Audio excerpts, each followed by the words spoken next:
Hey guys, we're going to be doing the barbell squat. So let me just show you real quick before we get on the bar here.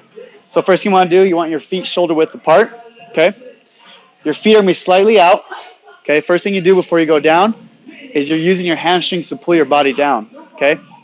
So that engages your legs the whole time. Now at the bottom here, you want to stop about 90 degrees. Okay. And then before you go up, think about pushing your legs out. That's going to engage the quads. So legs out, up. Control on the way down. 1, 2, 3. Up. 1, 2, 3. Okay. The reason I'm pushing my legs out is so I keep my legs out. So by doing that, I'm not bowing in. So pushing my legs out, and then that's how we do that. So let me show you how to do it real quick. So grab a bar. Make sure you put on a weight you can do properly and with good form.